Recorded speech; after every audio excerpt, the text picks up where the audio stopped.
La tête dans les nuances vous propose sa série Tête à tête. Mon nom est Robert Aubin. À chaque rencontre, je tente de découvrir un peu plus la personnalité, l'expertise et le terrain de jeu des invités que j'accueille. Aujourd'hui, je vous propose d'entrer dans l'univers de M. François Gloutenay, journaliste spécialisé en matière de questions religieuses à l'agence Présence. Bienvenue à cette rencontre. Ici Robert Aubin qui vous souhaite la bienvenue à une autre émission Tête à tête. Et aujourd'hui, j'ai le plaisir d'aller à la rencontre de M. François Gloutenay. M. Gloutenay, bonjour. Bonjour. Merci d'avoir accepté l'invitation. J'en prie. Vous êtes ce que j'appellerais une espèce en voie de disparition, j'ai l'impression. Vous êtes journaliste de formation, mais journaliste consacré, le terme est bien choisi, consacré à la chose religieuse. Exactement. Oui, je suis le dernier. Le dernier. Dans le répertoire des journalistes de la Fédération professionnelle des journalistes du Québec, il n'y en a plus qu'un seul qui ne s'occupe que des questions de religion et laïcité, et c'est moi. Et comment vous êtes arrivé à choisir, ou bien c'est une affectation qui a créé l'étincelle? Au début des années 80, là, on parle de près de 40 ans. Il y a en fait 39 ans cette année, je reçois un téléphone de Jean-Pierre Proulx, un journaliste au Devoir, qui me dit « Monsieur Gloutenay, je suis tout jeune à ce moment-là, Monsieur Gloutenay, vous avez l'habitude de couvrir des meetings, des rencontres. Je vous propose une fin de semaine de 2 jours avec les évêques à Québec. Les évêques du Québec sont réunis, ils vont parler des jeunes. Vous êtes jeune, je ne le suis pas trop. Alors, je vous envoie là-bas, vous me faites un papier pour le Devoir.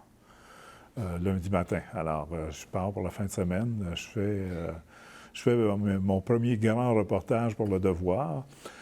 Et puis, je dis après à Jean-Pierre, bien, écoute, quand tu vas prendre ta retraite, j'aimerais ça te remplacer comme journaliste spécialisé dans les questions religieuses. Et je dis la même chose à Jules Béliveau à la presse. Alors, pendant des années, j'espérais qu'ils prennent leur retraite pour pouvoir faire ce métier-là, mais couvrir de façon professionnelle les questions religieuses, les questions qui concernent à la fois l'islam, le judaïsme, le christianisme. Je suis passionné par les institutions. Et dans l'intervalle, avant que la porte s'ouvre, vous étiez quoi? En politique, en affaires internationales? Ben non. Alors, je me suis lancé. Il a fallu, comme je n'arrivais pas à trouver de l'emploi à ce moment-là, dans les années 80, c'était assez bouché du côté du journalisme. Alors, et comme j'étais un journaliste très spécialisé, alors il n'y avait pas d'emploi à ce moment-là. Alors, j'ai trouvé un emploi à Développement Épais, qui est un organisme de coopération internationale. Et lorsque j'ai quitté en 2012, bien, on a lancé l'idée avec quelques personnes. Il y avait Pierre Maisonneuve de Radio-Canada, il y avait d'autres de Radio-Canada, des anciens, qui disaient, bien, il n'y a pas assez de nouvelles religieuses dans les médias, alors lançons une agence de presse pour justement parler des questions religieuses, de façon professionnelle, là, comme des gens qui connaissent le sujet, mais on va fournir du bon matériel aux différents médias, audio ou écrits, sur les questions religieuses.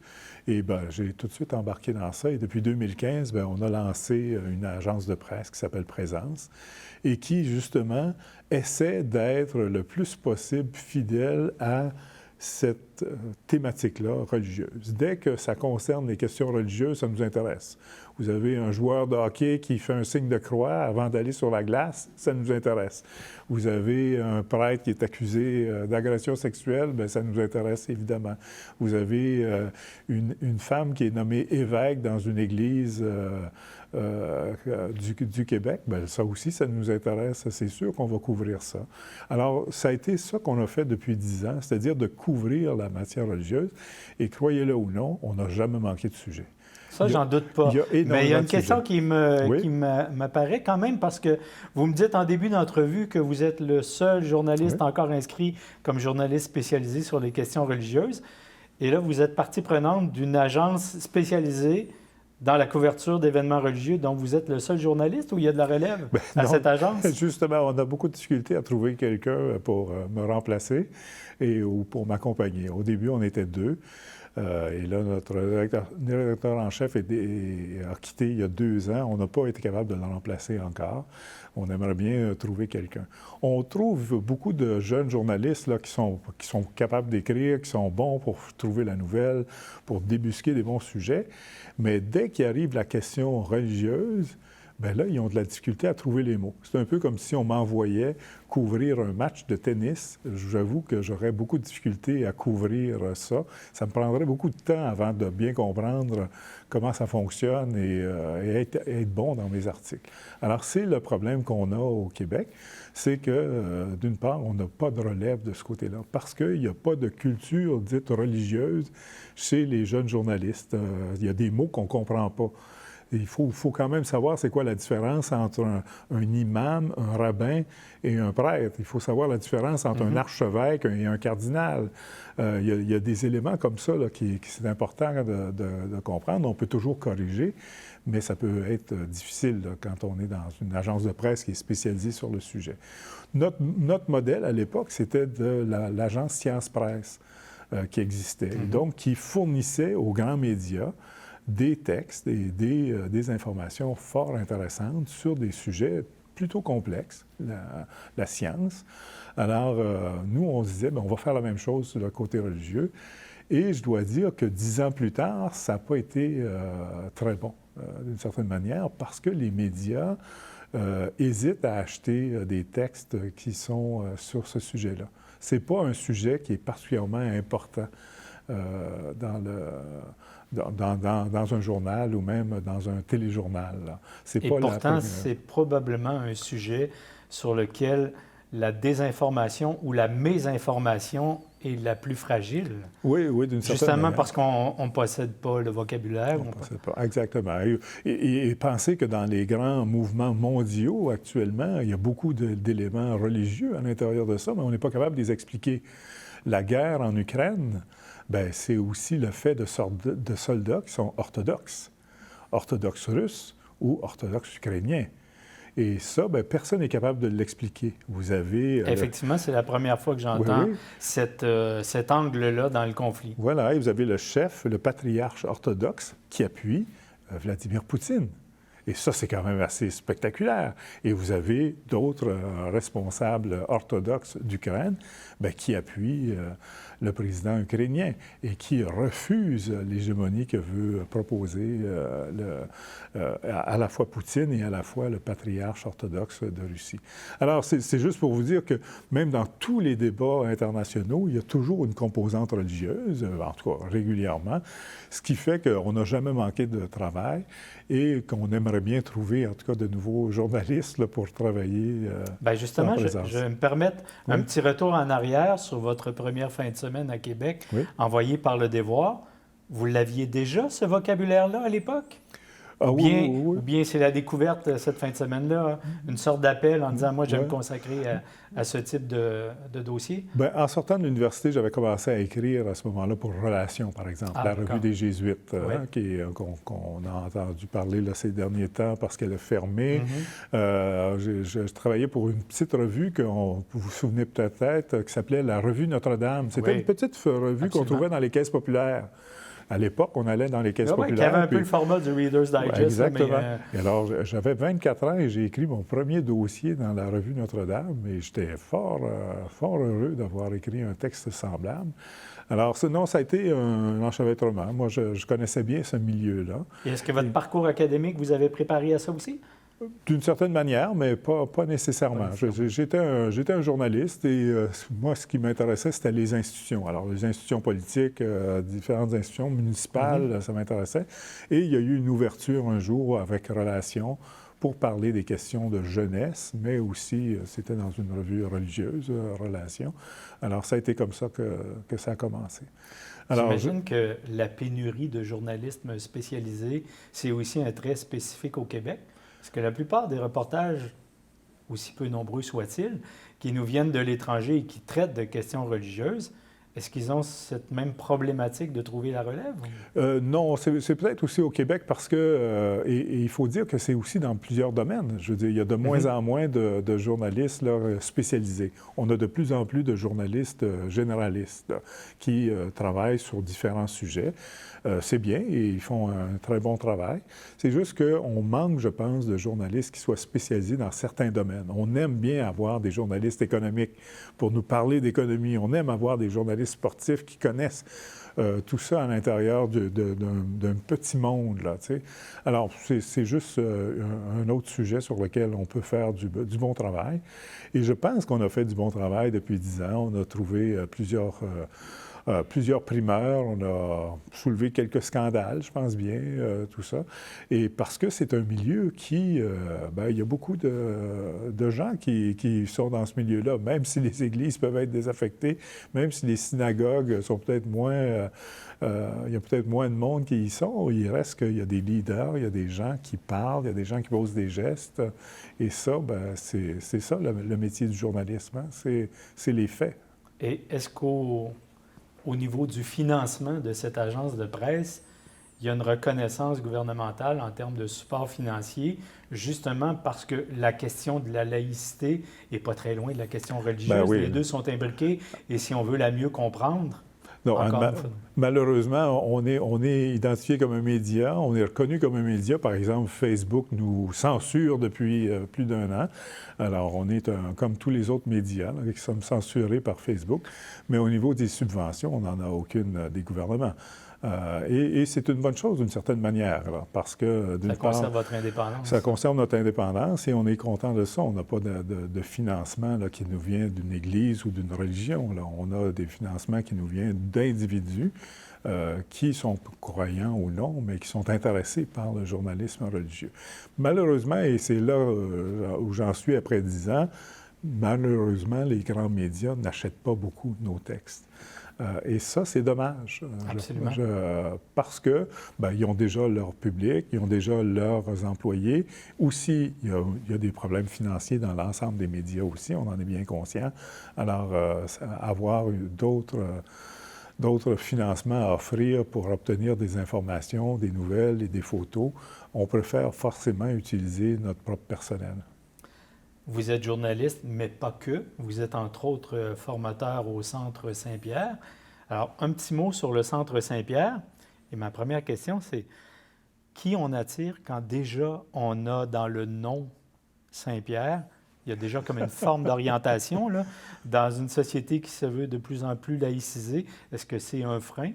Le Centre Saint-Pierre, tout le monde le connaît, hein? C'est le 1212 rue Panet. Alors, si vous allez dans un congrès politique, syndical, communautaire à Montréal, il y a bien des chances que ça se tienne au 1212 Panet. Alors, c'est une salle de rencontre, de plusieurs salles de rencontre. Et pour financer ces salles-là, on a mis sur pied, il y a 40 ans maintenant, de la formation. On offre de la formation aux groupes communautaires. Et moi, j'ai travaillé au début, dans les années 80, à la formation aux groupes communautaires dans le domaine des communications. Alors, mon travail, c'était d'apprendre l'écriture journalistique, par exemple, d'apprendre à bien s'exprimer à la radio. Et ça, c'était l'art de parler en public, par exemple, qu'on apprenait à cette époque-là. C'était important de faire ça pour permettre aux organismes communautaires d'être présents dans les médias et de pouvoir prendre la parole et d'amener les sujets pour lesquels là, il était prêt à donner beaucoup de temps pour les amener sur la place publique. En lisant sur vous, j'ai trouvé plein de choses, entre autres de nombreux articles dans Histoire Québec, où vous êtes un collaborateur précieux, de toute évidence. Mais j'ai aussi trouvé un livre, Mon Église sur Facebook, une publication qui date de 2015.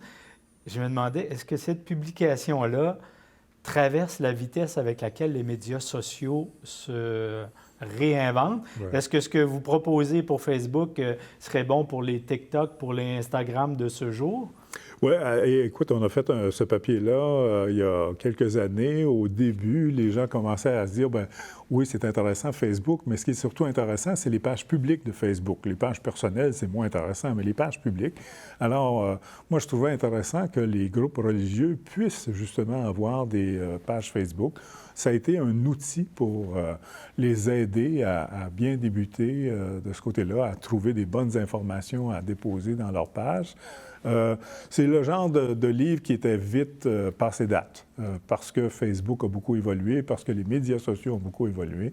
Et malheureusement, je pense qu'on ne le trouve plus, là, ce livre-là, aujourd'hui. Mais oui, ça donnait une bonne idée. Et ma préoccupation, c'était de faire en sorte que les éléments que les gens voulaient mettre qu'ils puissent aller sur la place publique. Pour moi, c'était ça, la démocratie, hein? C'est d'être sur la place publique, de pouvoir prendre la parole. Alors moi, je trouvais intéressant que des églises, par exemple, puissent décider d'être sur la place publique et d'ajouter dans l'édifice de Facebook un petit étage où il y avait un aspect peut-être plus spirituel ou un aspect plus religieux. Vous avez quand même suivi le développement des médias sociaux, j'en suis absolument persuadé. Est-ce que c'est possible de traiter de questions religieuses dans un TikTok de 20 secondes, ou dans un Instagram, ou dans un X de 140 caractères? Oui, bien, c'est toujours possible. En tout cas, c'est sûr que pour Twitter, pour X, c'est particulièrement intéressant parce que bon nombre de leaders religieux vont prendre la parole à l'intérieur de ça. Alors, ça nous permet, à nous, comme journalistes, d'aller chercher ces informations-là très précises. Ce qu'on remarque, par contre, c'est que la majorité des leaders religieux au Québec, mais aussi dans le monde, n'utilisent pas les réseaux sociaux. On préfère encore parler entre nous plutôt que de s'adresser au grand public. Le pape François, je dois le dire, il est assez intéressant. Au moins, tous les jours, il écrit sur Facebook et tous les jours, il écrit sur X, anciennement Twitter. Et là, je pose la question au journaliste, là, c'est lui ou son équipe? Bien sûr, c'est son équipe. On s'entend. Mais il reste qu'il y a une présence. Oui. Il reste qu'il arrive quelque chose. J'imagine que l'équipe ne peut pas écrire n'importe quoi sans le consentement. Bien sûr. Mais il reste qu'il y a un événement qui se passe dans le monde. Bien, vous pouvez être certain que le pape François va avoir quelque chose à dire. Ce n'est pas nécessairement un engagement très politique, si vous voulez, mais certainement un engagement humanitaire. Par rapport aux grands conflits, aux grandes catastrophes qui peuvent se passer dans le monde. Et ça, c'est intéressant pour des journalistes. Ça, c'est intéressant aussi, j'imagine, pour des fidèles qui vont être contents de savoir que leur chef dit des mots. Mais de moins en moins, on en parle, de moins en moins, on est présent dans les médias sociaux, et c'est dommage. Alors que les politiciens et les politiciennes ne se privent pas d'aller sur les médias sociaux, y compris à dire des mensonges. On le sait, il y a beaucoup de politiciens là, qui ne disent pas la vérité ou qui déforment les faits. Alors ça, c'est pas particulièrement heureux. Vraiment difficile d'avoir devant moi un journaliste spécialisé en questions religieuses et pas faire un petit tour des questions d'actualité, bien que les questions d'actualité sont larges parce qu'elles sont rapidement résolues quand on parle de l'Église. Alors, si vous le souhaitez, on aborde quelques sujets en vrai. Le premier, dont vous avez déjà fait esquisse, c'est-à-dire le Centre Justice et Foi, la revue Relations, dont on n'entend plus parler pour des raisons qui, pour ceux qui s'y intéressaient, semblent obscures. Là. On semble être dans une espèce de nuage où on ne sait pas pourquoi les choses se sont arrêtées et on ne sait pas quand est-ce qu'elles reprendront, bien qu'on nous laisse sous-entendre qu'elles reprendront, mais on n'en a pas la certitude. Qu'est-ce qu'on comprend de cette situation-là? Bien, écoutez, rappelons les faits. Hein. Au mois de mars, la revue Relations, dans son site Web, publie un élément, c'est la direction du Centre Justice et Foi qui publie la revue, qui explique qu'on prend une pause jusqu'à la fin de l'été.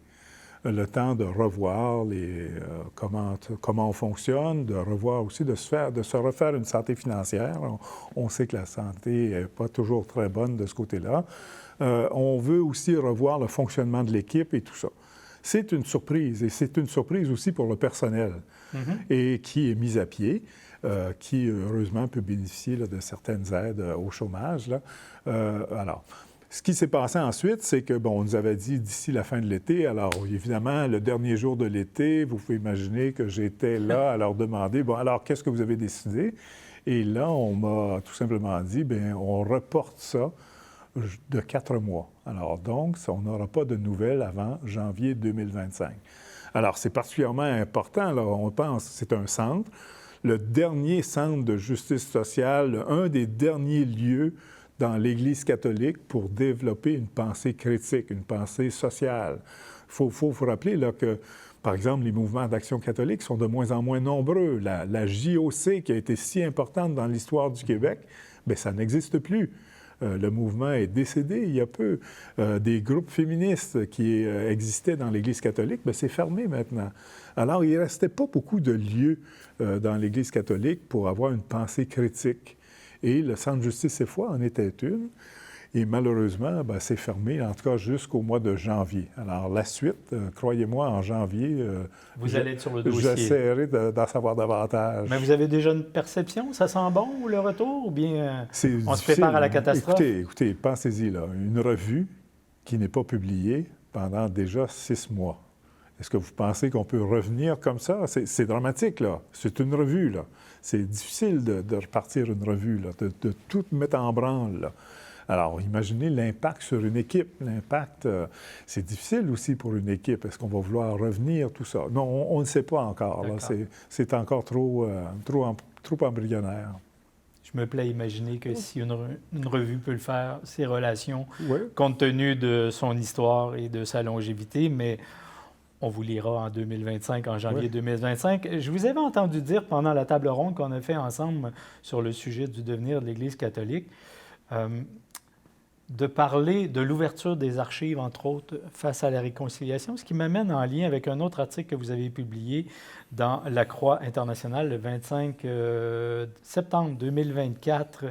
Et le titre met en évidence un canoniste qui a conseillé l'Église de détruire des documents d'archives et d'en conserver plutôt moins que plus, alors qu'on avait toujours la perception que l'Église catholique, c'était une mine d'informations en termes d'histoire, là, parce que ça recueillait les relations des Jésuites, mais les actes de baptême, de décès, de mariage, il y a une foule d'informations là. Est-ce qu'on sait quelle est la politique d'archivisme ou d'archivage de l'Église catholique au Québec?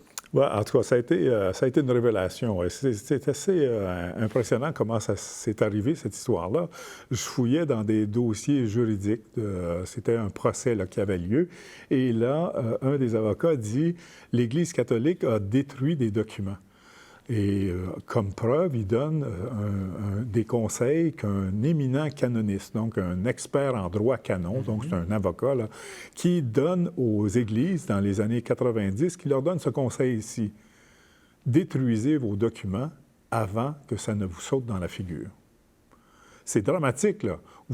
C'est pas un archiviste qui vous dit ça, là. C'est un canoniste, un avocat qui vous dit détruisez des documents avant qu'ils ne soient rendus publics.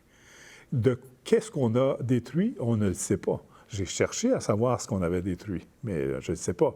Est-ce que ce sont des documents, par exemple, qui parlaient d'abus que des prêtres auraient pu faire, par exemple, à des enfants? C'est possible, mais on ne peut pas le dire de façon très précise.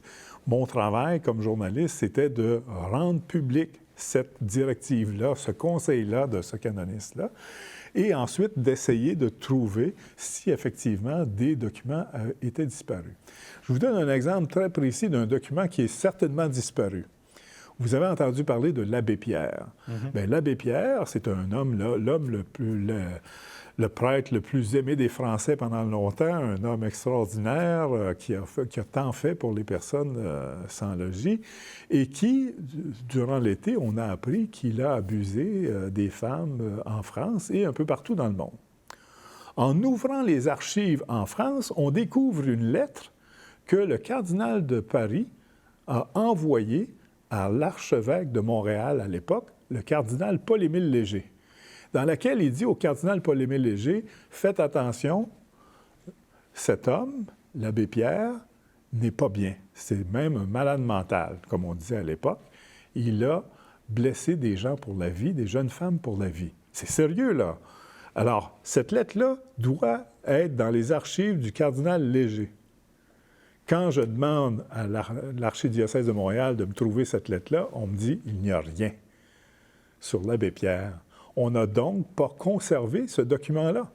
On sait qu'il existe puisqu'on a une copie en France, mais elle n'existe pas ici. Où est-elle? Je ne le sais pas. Est-ce que ça fait partie des documents qui ont été détruits dans les années 90 à la suggestion de ce canoniste-là? Je l'ignore aussi. Mais je suis conscient qu'au moins un document est disparu et qu'il existe, parce qu'il existe une copie en France. Et la recommandation de ce canoniste, est-ce qu'elle est faite en fonction d'une règle? Par exemple, dans nos gouvernements, on sait que sur certains événements classés secrets, on pourra révéler les documents 50 ans après les événements ou après la mort de ceux qui... Est-ce qu'il y a une telle règle au niveau de l'Église? Il y a des règles au niveau des archivistes, des archives de l'Église. Et ça, effectivement, vous avez raison, c'est 75 ans plus tard. Là, le problème, c'est que c'était non pas un archiviste qui fait cette règle-là, qui est des délagages, parce qu'on en fait de la destruction. On détruit partout des archives. Là, hein? On appelle ça de l'élagage. Oui, alors, c'est un beau mot. Mais on détruit. Le problème, c'est de détruire des documents qui seraient compromettants. Et lui, cet avocat-là, en droit canon, dit détruisez des documents qui pourraient un jour vous compromettre. Et ça, c'est plus grave de ce côté-là.